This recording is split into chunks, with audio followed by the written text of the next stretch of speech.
I was supposed to go to Joey's house, and then he did what he did. Like the guilt that I felt was like, could I have saved him? Could I have done this? All this shoulda, coulda, woulda kind of floods in. And what your brain and your body does, especially for me as a perfectionist, was it fed off of. If there was such a thing as insider trading for mental skills, you just found the spot. Good morning, good afternoon, or good evening, depending on when and where you may be listening to this one.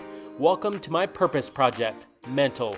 This is your proactive resource, created and shared to help you build the life you want by choice, not by chance. And I just want to see you get there sooner. I want to help you better understand how to deal with setbacks, how to build your self-belief, and really just how to build the mental skills before you need the mental skills. So come with me as we share ideas, but more importantly, techniques. I call them SICK techniques. They're simple, immediate, and quick. Because it doesn't matter if you're 12 years old listening to this or 24, this content is for you. I help keep kids on our planet, and I challenge you to help me do the same. Today, I wanted to start with something real, something that most people shy away from because it's hard to talk about. And with that said, it also matters so much. Today, we're talking about suicide. And maybe you personally have dealt with a family member or friend, or you know someone that has dealt with a family member or friend that has chosen to take their life for whatever reason. And that's an overwhelming feeling of hopelessness, right? And here's what I need you to know. You are not alone in this. Many people have experienced their own situations, and more than you probably think. So life can feel heavy, and sometimes it's hard to see a way through. But I promise there always is more light at the end of that tunnel, so to speak. And sometimes it's hard to see it, but you have to know that you have the strength to move forward through it and to go beyond what you might see in this very moment. And as difficult as that is, that's why we're here. And I brought Jeb back into the podcast because I think he's able to relate specifically to some of you that are currently dealing with or know of people that have dealt with this very situation. I'm going to start with 420. And we're in Colorado. I know that date means numerous things to numerous people, but let me be more specific to say 420, 1999. Some of you listening to this might not have even been born during that date, but I think unfortunately that's a date that sticks with, I know Jeb and I, as we know exactly where we were, what we were doing, and everything that comes with it. So Jeb, without further ado, would you mind starting there with that date of 420, 1999, and what that means to you personally based on our topic today?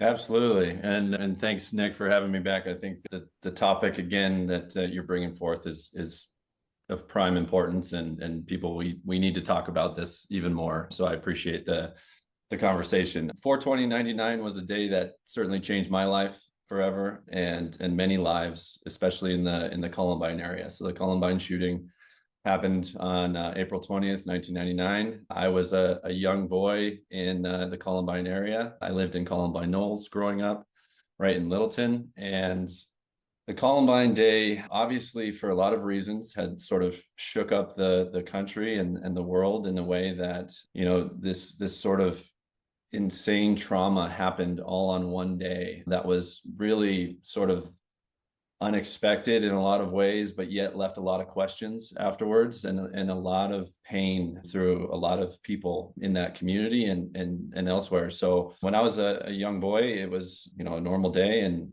I was in an elementary school right next to Columbine High School, and you know, we got a intercom from our principal saying there's been a shooting. We kind of thought it was a little bit of a joke, like we didn't know what a school shooting really was back then. And sure enough, you know, I could walk through every second of that day. But in the end, my neighbor Daniel Mauser had passed away in the library that day, along with multiple kids in our neighborhood.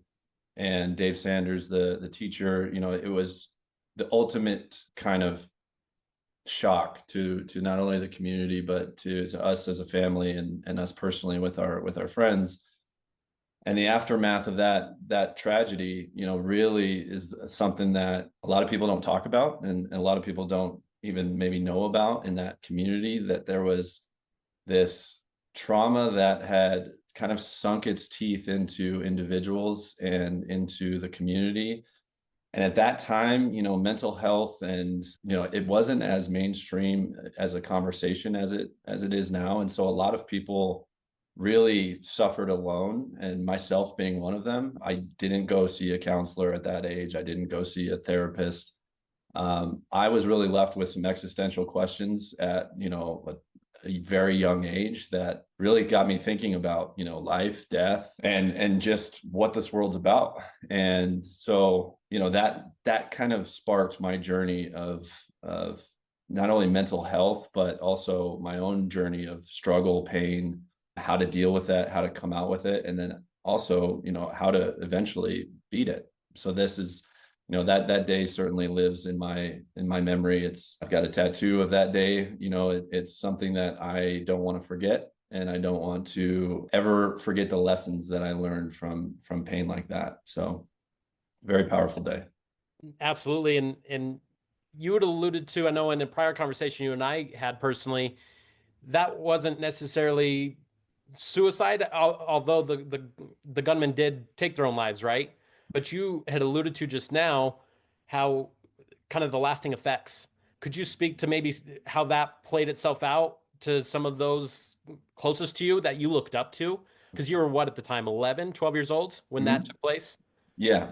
So I had, not only friends on the block that were in high school, Daniel Mauser being one of them, people that I looked up to, but on the other block around our street was the star basketball player, and his name was Greg Barnes, and he had sort of, in my competitive perfectionist world, had sort of signified this guy who I wanted to be. He was sort of this all-star athlete. He was probably labeled one of the best basketball players in the state of Colorado at the time. He just, on the outside looking in, to me as a young boy, he had everything that I ever wanted. And he was the guy I wanted to be in high school, was just this sort of larger than life character. And he had, gone through Columbine. He had survived Columbine. He had friends, very close friends that had passed away that day. And when I say that, the trauma that had kind of seeped through the community, there was this feeling that like oxygen had sort of been removed from the Columbine area for a while. And yet everyone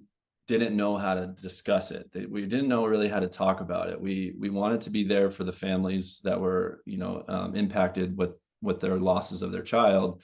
But at the same time, the questions and the doubts and the fears and the sadness that was really like building up really sort of got taken individually by a lot of individuals. And Greg was one of them. And, I remember one night, it was another sort of fateful night, that we heard this music, sort of playing. And the next day we woke up and we heard that Greg Barnes had taken his life at his house the night before in his garage. And, Greg didn't leave any note, or his parents had, unfortunately found him in the state he was in. And the whole community, again, we sort of like rallied together. We were outside of his house, and I remember seeing, the head basketball coach there and his parents, and everyone again is sort of like, why? What is going on? Why is this happening? And the search for answers in those moments is really one of the loneliest, saddest, feelings of, that why question, why? And it's pretty, evident that the kind of tentacles of depression, like really they have no bounds. They don't care who you are. They don't care what your socioeconomic status is, how good you are at a sport, how many people love you, or how many fans or likes you have on Instagram. Depression is real, and it's super personal to everybody. And the internalization of trauma really starts to become the sort of alchemy of either disaster or beauty. And so for someone like Greg, it really shocked again, like the whole community. And then the next year, one of my close friends, when I was 12 years old, and even at 12 years old, my friend Joey had taken his own life at 12 years old. And again, this was sort of a shattering moment in my life. Like, again, it's sort of like the bottom dropping out, and you're going, I thought I was on solid ground. I didn't expect this. And what that does to your kind of brain chemistry, your stress responses, like the negative thought patterns that start to pick up, the guilt, the shame, all those things sort of flood me at a young age as well, was why is this happening? Like, what is, even religion and faith, like you start to question everything. And really what that leads to is a loss of meaning and identity. And I think when people, have that isolated solo trauma that they're really trying to deal with, these questions of meaning, of isolation, of identity really start to flood your brain, and they start to flood your body, and it can be really debilitating. And so the sadness after these passings, and there were more even within my family and others, I always say, like, suicide and death were something that were introduced to me at a very, very young age, and very frequently at a young age. And so my existential thinking and my, like, what is life about? Like, what, I'm not invincible. People are mortal, and we can pass away. This search for meaning started to become very, very deep for me. And so, one of the things that, we can even talk about, well, immediately when I was a kid, I started to think, well, how do I handle this? How do I heal from this? And the only thing at a young brain that I could think of was, I'm going to live out my life in the best version of how that person lived out there. So if it was Greg, I was like, okay, I'm going to be the best athlete that I can be. Like, that's something that was really important for Joey. Joey was a big daredevil, and that was something I loved about him, and I wasn't. So I was like, I'm going to take more risks, in honor of Joey.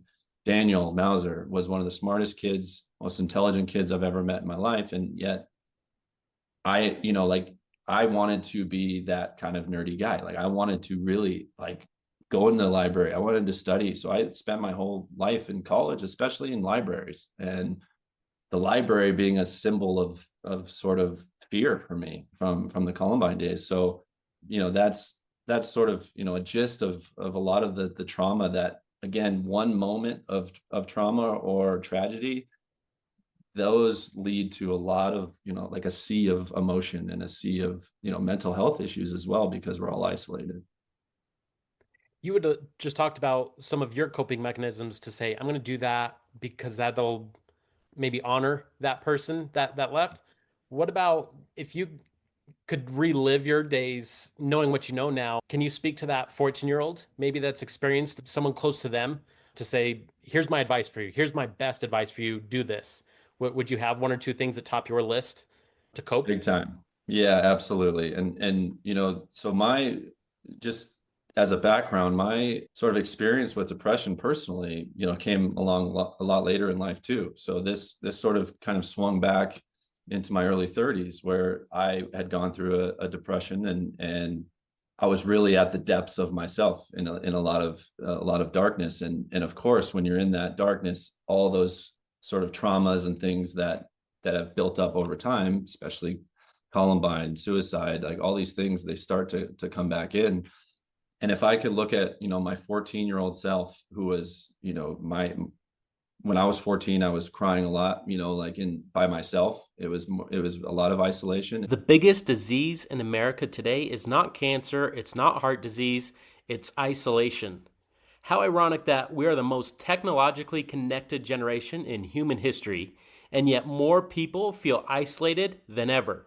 Did you know social connection is as predictive for how long you'll live as obesity, high blood pressure, or smoking? If you know someone that needs help, or you're the one that needs help, reach out to somebody today. Now let's get back to the cast. It was a lot of trying to find meaning in life or myself. And at the same time, I was trying to be a very competitive person. I was trying to be like a growth, like I want to be the best at what I can do. I want to work my butt off. And so even in my depression later on in life and early in life, I tried to force myself to work, to sort of distract myself, and to try to say, like, nah, that's not really as deep as I think it is. Like, if I just put my attention on something else, it'll go away. And that's something, number one, I wanted to tell my 14-year-old self is, first of all, normalize your emotions and feelings. Like, it's okay to feel, sad. It's okay to feel down, low energy, like angry. It's like all these emotions are great. And what I had written down one day was, like, when I was coming out of my adult depression, was permission to feel and patience to heal. So, like, if I give myself permission to feel something, And I think a lot of people, especially, young men who are trying to be the best they possibly can, we have this sort of stoic philosophy of, well, you got to tough it out. You've got to toughen it up. And through that period of my life as a teenager, I was surrounded by men who were that type, of just tough it out. Like I know you're going through a lot right now, but it'll get better. Like just wait and, keep pushing. And that's a very difficult thing for someone in depression or someone that is dealing with a lot of trauma to say, like, just wait. And that's all they feel they're doing, is just sitting in darkness. And so number one is, give yourself permission to feel it, and then give yourself the patience to heal. And then if I could translate one thing or two things back to myself just on the moment, would be setting micro habits. And this is what I do with kids, in mindset training as well, not when they're depressed, but just, as a healthy lifestyle choice. But micro habits for me, I would set these big goals. And when you're in a downward spiral, or you're feeling like low energy, those further away goals, those long-term goals, seem impossible. They seem like they're in another universe because of how you're feeling. And so self-care was something I never did in my life. And yet, if I was 14 years old and I decided, okay, I'm going to do 1 minute of box breathing today. I'm going to go for a 2-minute walk, 5-minute walk. The smallest, most achievable things that I can do, you're starting to build some accomplishments, and you're starting to build some momentum for yourself. And the other thing, like I tried to seek out people that I could talk to about it, but a lot of the times I kind of found that I wasn't really resonating, or like I almost felt guilt that I was sharing my pain with somebody, and that they would think that I don't have it all figured out, that I'm not as tough as, everyone thinks. And so we kind of hide behind this shell, like I did when I was a teenager. And what that does is it just buries that trauma deep. And then that volcano is going to come out at some point, and there's only one way to go. So those couple things mixed in with movement, and this was something in my adult time when I was in that sort of depression state, was I didn't want to move. I didn't want to work out. I didn't want to exercise. I didn't want to do anything. But because I was an athlete, my mind said working out is, like sprinting as hard as you can until failure. You're sweating, you're, drenched in sweat, and you're sore afterwards. But if I had just told myself, you don't need to do that, that's not what exercise is. It means getting outside and going for a walk. It means going to move your body in some way, like in any way, get that energy moving in your body. Because I think the weight of depression, or the weight of heavy feelings, it's very comfortable to just sit and go, I'm going to be miserable right here. And so moving that energy, for sure, I would tell my younger self that, and sharing the struggle. And, I think this podcast is fantastic that we're having these conversations, because back when I was a kid, it wasn't really normal to talk about depression. It wasn't really a common conversation that people were having about, hey, what are you struggling with? And, I love that today I'm seeing, and I have a lot of friends, my age, older, younger, we're all kind of going through our own things. There's all these, depression has just one label, but it kind of manifests in a lot of different ways. And there's a stigma that people say, well, if I say I'm depressed, then people are just going to have that stigma on me, like, oh, there goes that depressed, kid, or that depressed person. Depression's not a weakness. It's a state of being that, certainly culminates over trauma and over life. But, when you share that and you can feel vulnerable and say, like, I'm not okay, that's probably the most courageous and powerful thing you can say, and feel supported. No, 100%. So you just gave a few very good ideas, and the part that I really pride myself on with this podcast is giving our audience actual techniques, not just ideas that they say, huh, I can do the breathing work when I'm 13 years old going through some hard stuff, or 33 years old going through some hard stuff. Like, hard is hard, but being able to have coping mechanisms that aren't deterring and aren't bad ones are important. But I think they're sometimes they're just not talked about, because, like you said, we've created this aura around depression or suicidal thoughts of, as you alluded to, just tough it out, just figure it out. And it's like, so what do I do? So I appreciate that, because again, anybody can do those things. You don't have to be a boy or a girl. You can be, Mhm. you're either this or that, and go figure out what can help you best. And again, you just laid it out for a few very good ideas. I want to ask if you wouldn't mind sharing, and I'll start this one, someone even closer than someone you went to school with. So, for example, I'll start this one off. My uncle, shoot, I think I was 11, maybe 12 at the oldest, and he took his own life. And what sticks with me is he had spent that day prior with his son, and it was Father's Day, if I'm getting my dates right. And he made that decision that night. And what made it very difficult, understandably, for my family was he lived with his mom and dad still. My uncle did. So now making it so close, that's my grandma seeing her son and finding him, Mhm. and the guilt, right? That comes with that. Like, Mhm. poof, it's tough. It's tough for Mhm. anybody to find someone in that state, understandably. And then, so I guess I'm speaking to understand that if you personally, the listener, are dealing with some of these heavy thoughts of, I wonder what it's like. And I'll be perfectly honest, I've had those thoughts. I haven't lived in them long. I haven't chose to explore any situations, but maybe some of our listeners are. Just understand that it takes people at least, they say, 5 years to navigate. That's the soonest. And they're hanging on to all those memories, right? The holidays, the birthdays that pass once a year, the specific places that you go eat at. And I think, unfortunately, the tying thread to so many of those things is they become sad moments versus happy moments. And I think that's an important reality check for anyone that is personally struggling through having some of those thoughts. Is that's the reality that comes on the back end of it. It's the missing, it's the wishing, it's the wow, if I could have just one more opportunity. So that's where it hit home for me. It's interesting that you alluded to the basketball player that had that drive, and you're just like, I want to have that drive. You took something away. Something that always stuck with me from my uncle was the drinking. Sorry, No, don't be. but he was an alcoholic, and that's stuck with me. Yeah. No, absolutely. And that's been a big driver for, I'll enjoy myself, but I guess I've always been afraid to to go to go too deep, too long, because I didn't want to somehow get there.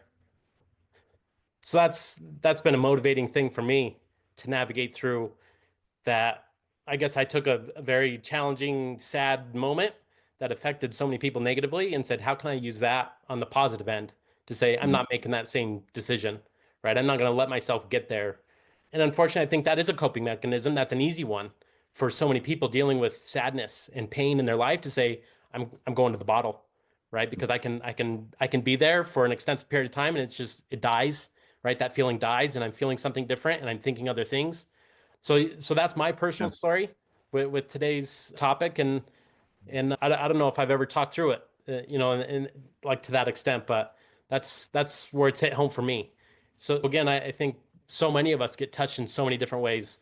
Jeb, I don't want to say you have to, but if you want to, is there any personal situations that you've dealt with closer to home? Yeah, absolutely. And first, Nick, I just, these are moments that I want to pause people and say, and acknowledge you and say that, you're a man who's showing emotion. You're showing pain, you're showing sadness, and that needs to be normalized more. And so I commend you for, as these thoughts and feelings, and I could feel it, I can feel it right in my chest. I can feel it in my throat and I'm going to be thinking about these people all day long after this podcast.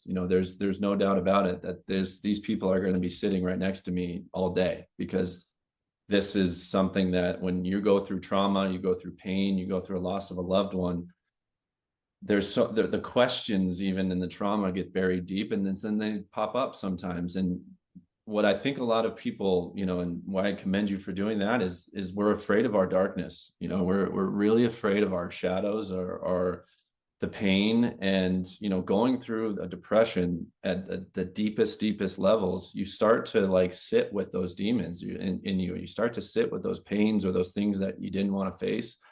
And it's very, very heavy, but it's also very beautiful in a lot of ways, because that darkness, one, you realize that you can trust yourself, that you can, see the beauty, you can see that like glimmer of light.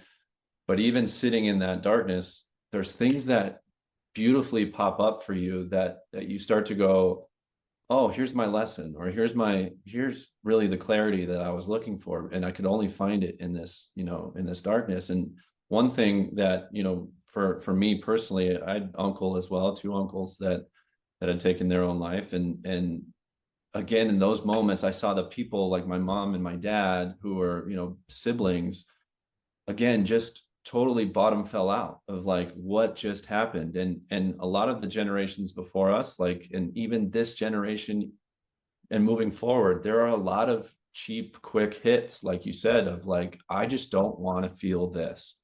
And so, yes, alcohol, drugs, any vice that someone can think of so that they can get themselves to turn away from their own sort of pain. And those things obviously are the key corruptors of, what is going to change your state of being and your thought patterns. And so that's the sort of like virus that depression is. And it can spread, and then it personalizes itself within another. So like when kids or people are saying, I'm depressed, I think that label, like they feel like they're not being heard or seen, because they feel like no one's understanding me. Like they don't, or if I say why I'm depressed, or I don't know why I'm depressed, people will kind of just judge that and go, oh, just get over it, or that's not that big of a deal. And it is a big deal. Like every feeling, every emotion, everything that you care about is a big deal to you, and it should be respected by others. But depression feels the same. Like it feels heavy to everybody. And so when, I looked at my uncles and I was cleaning out their rooms with my parents or something, and I was just overwhelmed with emotion.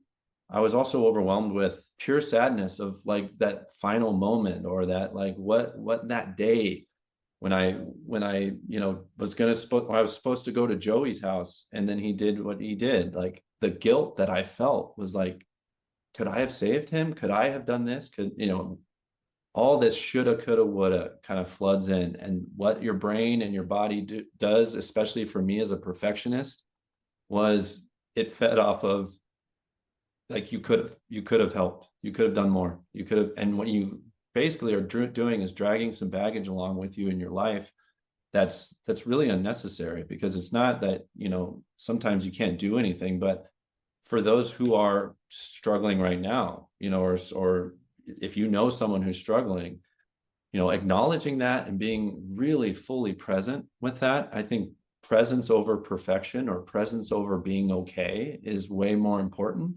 So being a presence in their life and supporting, but acknowledging it, like just acknowledging that, like, hey, yeah, I know you're not, that must be really painful for you. That must be, but you're not alone. I'm going to walk with you.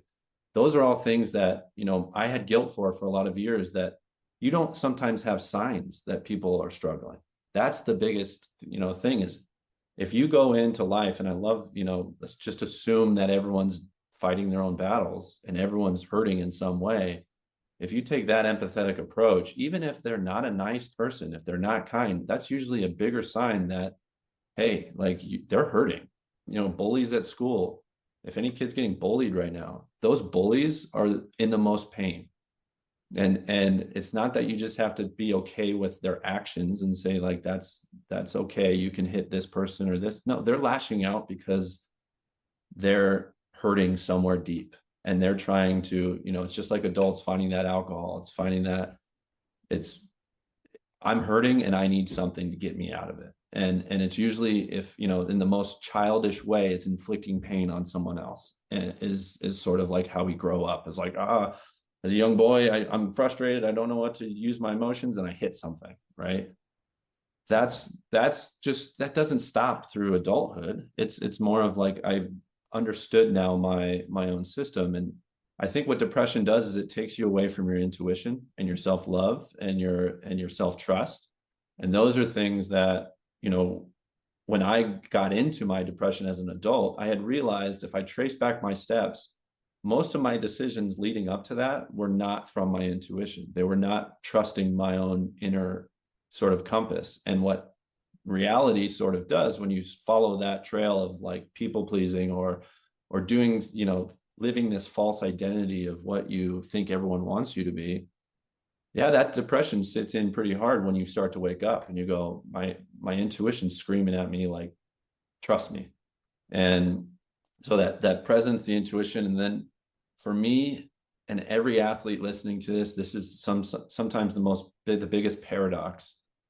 But when I was grieving, when I was holding on to pain, when I was trying to make it mean something, and then I was just internalizing everything, the feeling of letting go is sometimes the biggest courageous, powerful thing you can do. And letting go doesn't mean forgetting. It doesn't mean, losing the lessons. It just sometimes means like letting go of the story you've told yourself in your mind that you should be, or that you have to be, or that people want you to be, mom and dad want you to be. Let go of that. Let go of the structures that you've created around yourself to like, I've got my goals and I'm gonna reach my goals, and if I don't know who I'm going to be. I don't know what I'm going to do.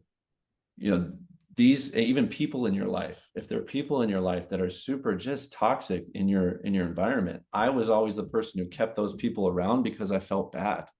I felt like a horrible human being or selfish if I just cut off ties to people who were really negative energies to me. So, a lot of these things, like, I know that when people are in their darkness, it seems like it's a permanent state, that this is like something that my current feelings are not going away and it's going to be forever.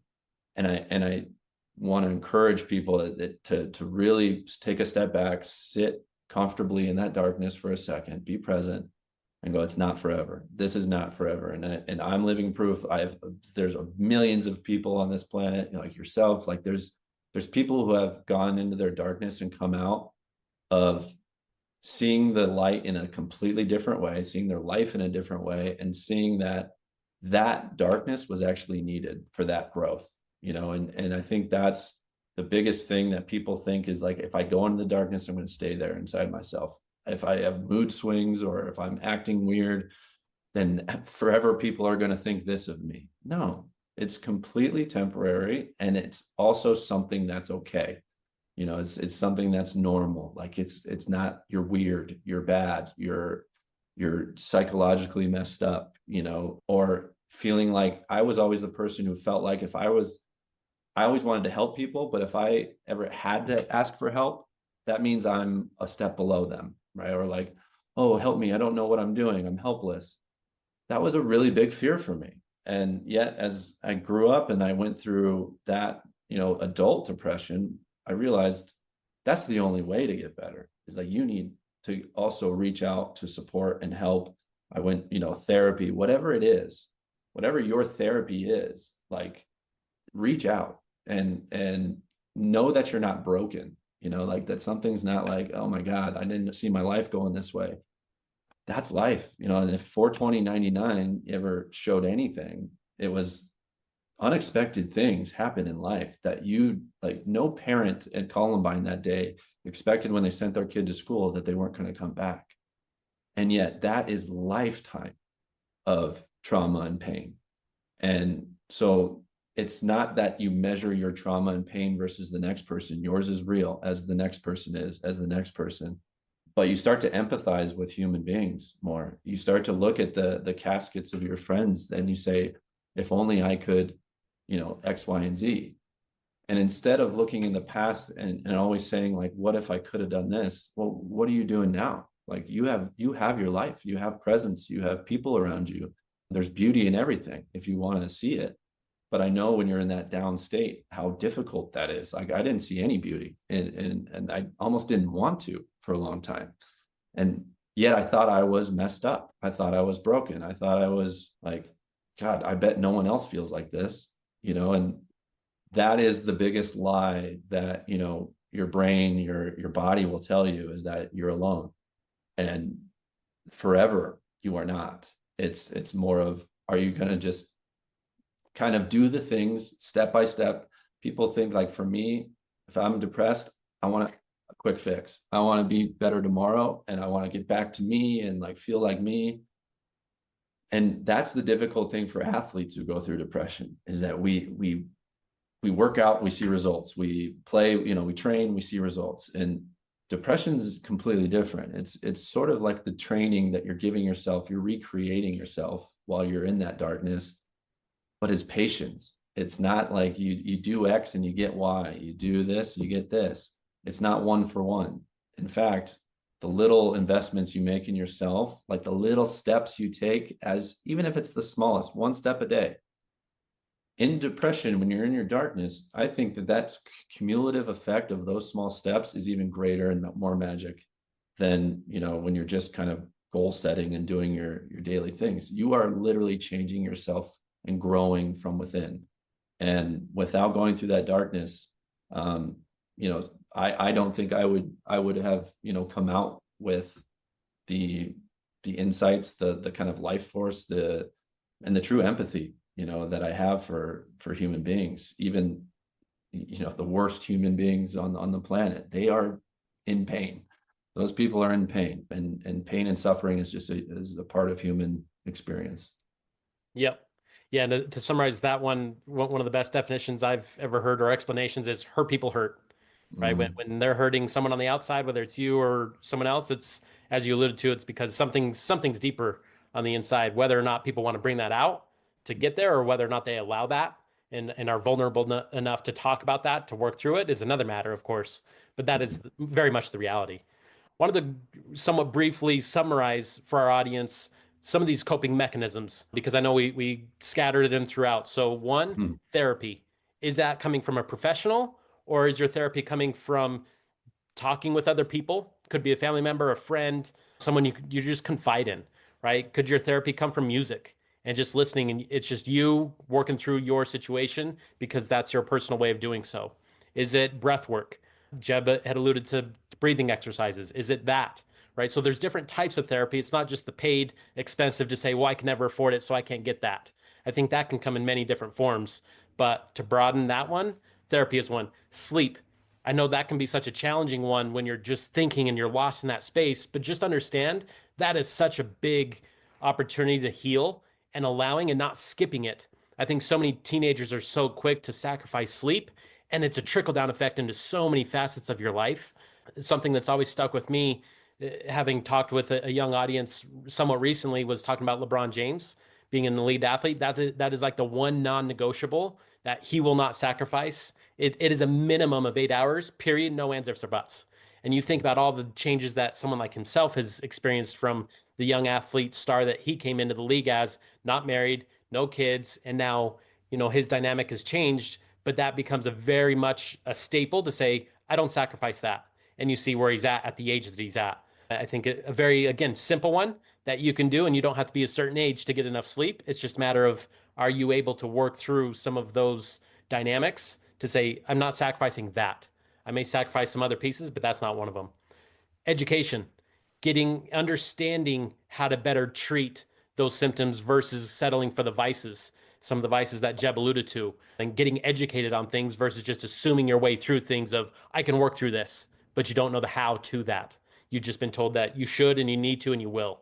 Don't let the magic try to unfold someday. Go get educated more about not just the situation, but how I can overcome that situation. Exercise. Jeb alluded to it. It feeds your brain. Just moving. And again, it doesn't have to be a strenuous workout. It could be a walk. I mean, it's just getting outside, and it's just listening to literally nature. Might sound corny to some of our audience, but it's something as simple as that I think some of us underappreciate the value that can bring, is just simple exercising. Last thing that I have on my notes is eating healthy, and what you're putting into your body is going to have those trickle down effects into how we feel, and taking care of yourself. Medication's not always the answer. So yes, science can help, but sometimes it's a meditation piece. Sometimes it goes back to the box breathing piece. But stabilizing your brain and feeding it necessary ingredients is an important piece to being able to work through things in a healthy state versus, again, just hoping that someday it'll get better. Jeb, anything to add? Yeah, it's just a couple, reminders, and these words I hope stick with anyone who's listening, but especially the people who might be going through a tough time. Is one, permission. Give yourself permission. This is something I heard way too, like way late in my life, which I wish a 13-year-old Jeb would have heard this immediately. It's like, hey, give yourself permission to feel the things you're feeling. But I think a lot of the times when we feel those bad emotions or the sadness, or it's even lingering, we think we need to get rid of it as fast as possible. Like, why am I feeling like this? Why? You don't need to know why, really, right now. When that emotion and you're trying to get to know it, just give yourself permission to feel that. Like that's a big thing, permission. And also permission to take breaks, permission to take mental and physical breaks. I think as athletes, we think it's got to be 24/7. We're going hard. We're not sleeping. I'm pulling all-nighters. Like that's some sort of like badge of honor. It's not. You are actually contributing to your, depression or your sadness, your heaviness. You are not capable of performing at your best or even feeling your best if you're not getting those breaks and rest and sleep. So those things, and just as a message, like for, I know some athletes and people, we do affirmations and sort of like these I am belief statements, and they're very difficult to do when you are feeling horrible and you are feeling down. There's no like self-love in sight. But if you hear from the outside in, like from me, I'm telling everybody, and I wish I heard this, like you are valued and enough, even when nothing is accomplished.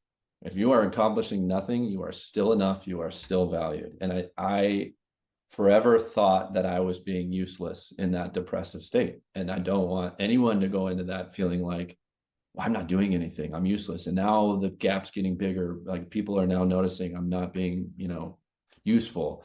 But love and worth, like these things they don't need to be earned. Like you are loved, you have the self-worth already, you're worth it. So like at that base level, if you're sitting in that darkness, that's the floor you're sitting on, is that you will never drop below the love and the self-worth that people have for you.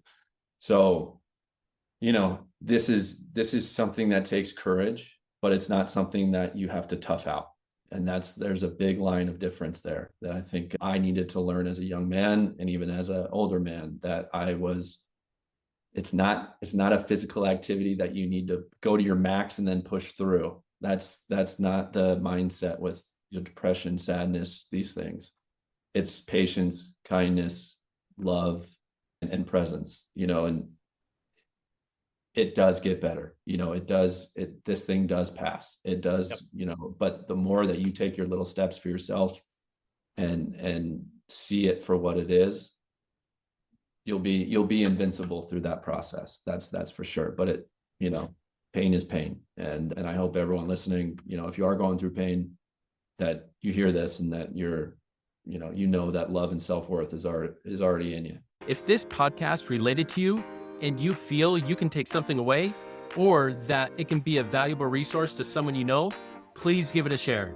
My goal is to help keep more of our kids on our planet by sharing not just ideas, but techniques. Regardless if you're in your teens, are a young adult, or are a parent or coach, be the difference. That's my goal.